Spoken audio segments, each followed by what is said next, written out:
Shalom saudaraku yang terkasih dalam Tuhan Yesus. Pada hari ini saya akan menceritakan tentang kebenaran firman Tuhan yang bertema tentang kebangkitan Tuhan Yesus. Setelah kita memperingati hari Jumat Agung, peringatan hari kematian Tuhan Yesus pada ribuan tahun yang lalu, maka pada hari ini kita juga bersama-sama masuk dalam peringatan Paskah, hari kebangkitan Tuhan Yesus. Setelah dia mati, dikuburkan, maka pada hari yang ketiga dia bangkit dari antara orang mati. Berbicara tentang Paskah, yaitu berbicara tentang kebangkitan Tuhan Yesus dari antara orang mati, memberikan satu gambaran bagi kita bahwa Allah yang saudara dan saya dan kita semua sembah dalam nama Tuhan Yesus, Dia adalah Allah yang berkuasa. Saudaraku yang terkasih, pada saat Yesus mati, lalu ia dikuburkan, seketika iblis bersorak-sorai. Iblis merasa menang, tetapi kenyataannya Alkitab mencatat bahwa pada hari yang ketiga dia bangkit dari antara orang mati. Berdasarkan kebenaran firman Tuhan dalam Injil Lukas pasal yang ke-24, ayatnya yang ke-5 bagian terakhir dan ayatnya yang ke-6. Firman Allah berkata, "Mengapa kamu mencari Dia yang hidup di antara orang mati? Ia tidak ada di sini. Ia telah bangkit." Saudaraku yang kekasih, pada waktu Yesus disalibkan, mati, dikuburkan, untuk sementara iblis merasa berhasil. Tetapi kenyataannya Alkitab mencatat pada hari yang ketiga dia bangkit dari antara orang mati.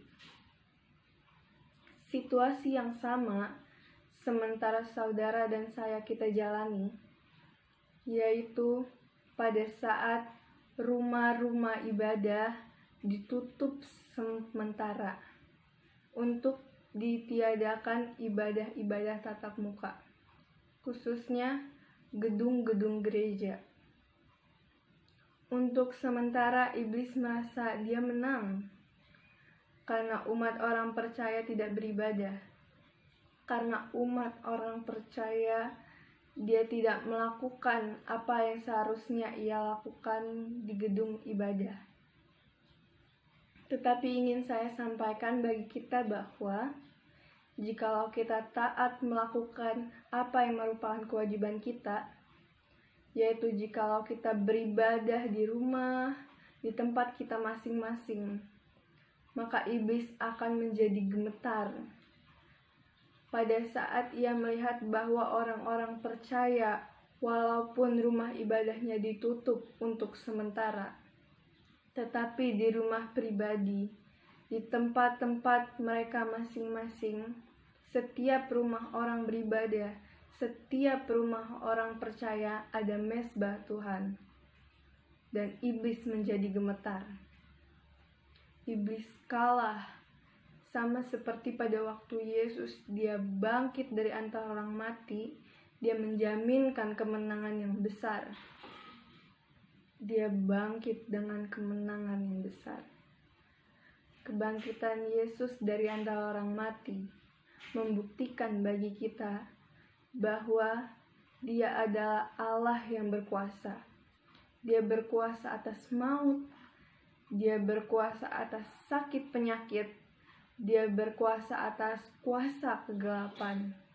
Firman Allah berkata dalam Injil Matius pasal ke-28 ayatnya yang ke-18, bahwa segala kuasa telah diberikan kepadanya di surga maupun di bumi. Saya yakin dengan iman yang sungguh bahwa jikalau kita sungguh-sungguh melakukan kehendak Allah dalam kehidupan ini, Sama seperti Yesus bangkit dengan kemenangan yang besar, maka kemenangan itu juga menjaminkan bagi saudara dan saya. Tetaplah kita beribadah, tetaplah kita menyembah, tetaplah kita memuji, mengagungkan, meninggikan Tuhan. Saya yakin dengan iman yang sungguh, untuk waktu yang tidak terlalu lama, masalah yang kita hadapi ini akan selesai. Karena Tuhan menggenapi janjinya, aku menyertai kamu senantiasa hingga pada akhir zaman.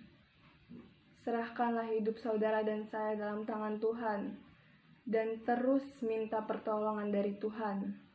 Kuatkan iman saudara dan saya, tetap teguh di dalam Tuhan. Karena Allah yang kita sembah adalah Allah yang hidup. Memang benar dia mati, memang benar dia disalibkan, memang benar dia dikuburkan. Tetapi pada hari yang ketiga, dia bangkit dengan kemenangan yang besar. Lewat kebangkitannya, menjaminkan bagi saudara dan saya jaminan keselamatan, jaminan untuk mampu melakukan segala perkara dalam hidup ini. Serahkan hidup saudara terus dalam tangan Tuhan, karena Tuhan pasti menggenapi janjinya. Kiranya Tuhan memberkati kita. Kita juga dapat membaca dalam ayatnya yang pada Lukas pasal 24, ayatnya dari yang ke-1 sampai ke-12 dengan perikop yang berjudul Kebangkitan Yesus. Demikianlah firman Tuhan, tetapi pagi-pagi benar pada hari pertama minggu itu, mereka pergi ke kubur membawa rempah-rempah yang telah disediakan mereka. Mereka mendapati batu sudah terguling dari kubur itu, dan setelah masuk, mereka tidak menemukan mayat Tuhan Yesus. Sementara mereka berdiri termanggu-manggu karena hal itu, tiba-tiba 2 orang berdiri di dekat mereka memakai pakaian yang berkilau-kilauan. Mereka sangat ketakutan dan menundukkan kepala.